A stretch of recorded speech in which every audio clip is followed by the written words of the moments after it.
अस्सलाम वालेकुम बेटा, कैसे हैं आप लोग। उम्मीद है कि अच्छे होंगे। प्रोफेसर साजिद आपके सामने हाजिर है। आज हम आपको chapter number 1 introduction to chemistry में फिल इन द ब्लैंक्स, उसके एमसीक्यूज, उनके इस तरह का आपके क्वेश्चन जो है आप इनको अपने तौर पे नाम याद रखें। पेपर में अगर एमसीक्यूज आते हैं तो उसमें 4 आंसर दिए होते हैं, उनमें से एक करेक्ट होता है। तो अगर हम 4 नहीं देख रहे तो इसके अंदर आपको कुछ एमसीक्यूज बने हुए नज़र आ रहे हैं। आप इनको स्टडी करें, एक याद रखें, बाकी 3 आपको खुद बहुत भूलने पड़ेंगे या ना रखने याद। एक याद रख के आंसर करेक्ट हो जाएगा। तो हमारे पास क्या मैं उसने लिखा है कि that is the science we deal with the study of composition of matter. तो ये आपको पता होना चाहिए कि केमिस्ट्री थी, ये डेफिनेशन है केमिस्ट्री की। दूसरा question, chemistry also deal with the dash government of charges, तो प्रिंसिपल्स रूल्स के ऊपर चलती है। और उसके बाद पीरियड कौन सा था, जो एज ऑफ थियोरेटिकल साइंसेज में वो ग्रीक पीरियड थे। और ये आपके सामने आंसर भी लगे हुए हैं।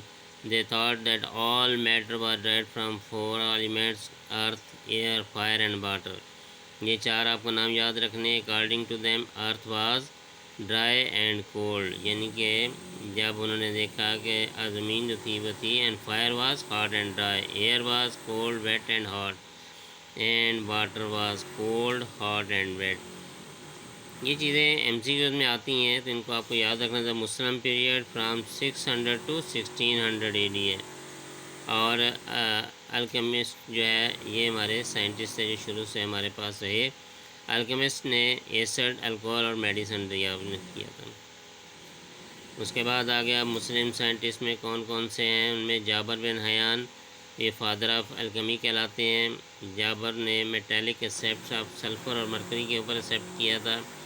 उसने ही refined the method of extraction ores and steel के ऊपर प्रिपेयर किया था। और स्टील को प्रिपेयर किया था, यानी कहते हैं कि और रॉ मटेरियल को कहते हैं, उससे स्टील बनाया था।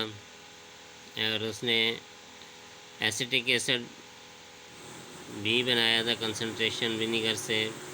उसने ये भी किया कि वो process of golden strip writing with iron pyrites. ये उसकी मुस्लिम साइंटिस्ट में जाबर बिन हयान के बारे में सारी डिटेल लिखी हुई है, जो आपको वैसे भी याद होंगी। मेजर कंट्रीब्यूशन उसकी थी नाइट्रिक एसिड, हाइड्रोक्लोरिक एसिड और वाइट लेड उसने बनाया था, ये उसका था।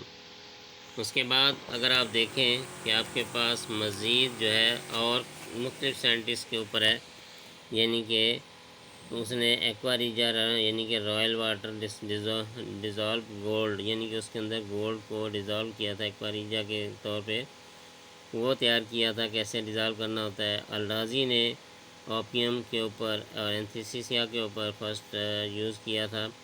वो ही divided the substance into living and non living organism, जो आपको पता है उसके हमें कंट्रीब्यूशन में याद किया था। अल्राजी स्पेसिफिक ग्रेविटी के बारे में उसने चीज़ों के बारे में बताया था। इब्ने सीना जो थे वो उन्होंने मेडिसिन के ऊपर सारी रिसर्च की थी। अल्बेरोनी जो था उसने 18 precious stones and metals and determine there densities, ये सारा उसने काम किया था।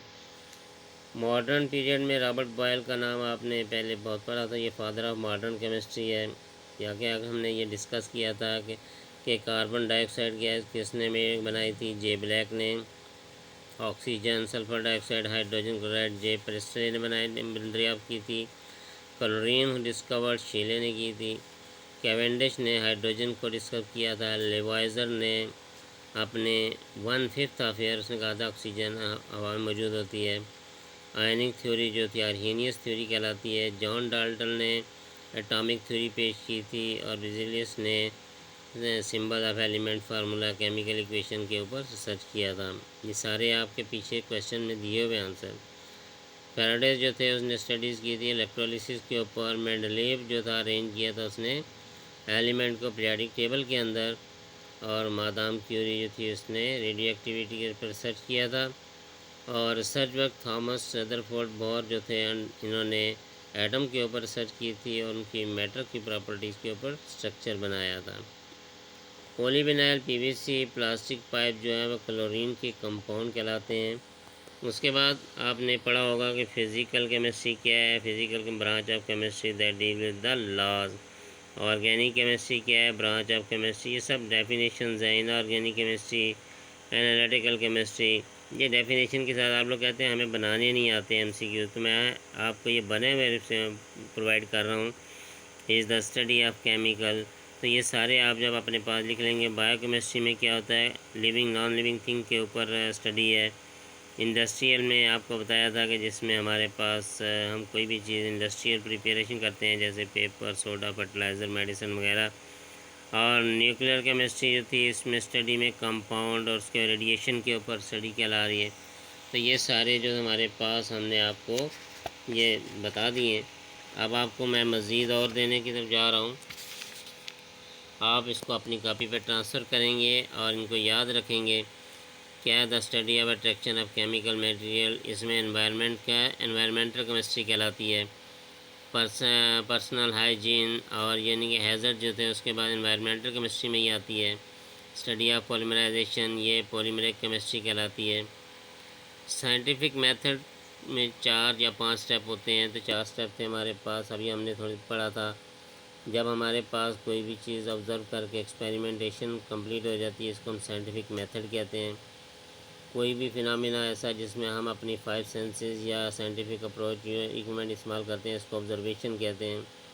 तो एक्सपेंशन ऑब्जर्वेशन जो हमारे पास इन दोनों के बाद आए थे, इसको हम हाइपोथेसिस कहते हैं। और हाइपोथेसिस जब एक्सेप्ट हो जाती है तो क्या बन जाती है, थ्योरी। थ्योरी के बाद जब हम कंप्लीट फाइनल डिसीजन ले लेते हैं तो ये लॉ बन जाता है। तो एक्सपेरिमेंट के ऊपर जब फैक्ट हो जाता है, इसको हम कहते हैं कि ये लॉ बन गया। तो information obtained observe is called the fact. अब आपके पास ये देखें, मल्टीपल चॉइस क्वेश्चन भी आपको मिल रहे हैं।